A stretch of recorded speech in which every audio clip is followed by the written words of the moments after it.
Hi, I'm Rupesh Kumar. I've gotten about this neuro clinic via Instagram. I was just buffering for about what is the best clinic in the city. So that's when I got to know about this neuro clinic through Instagram and the YouTube. When I saw about all the reviews, right?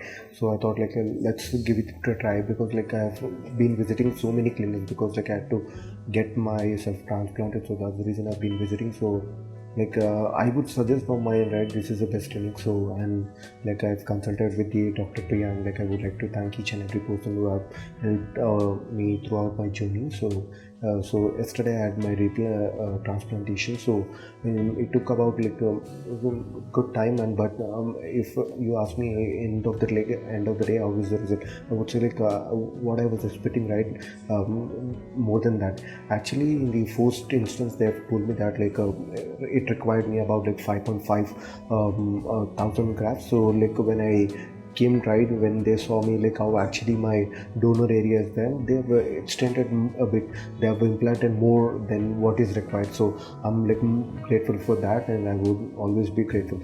Looking forward to good results. Thanks.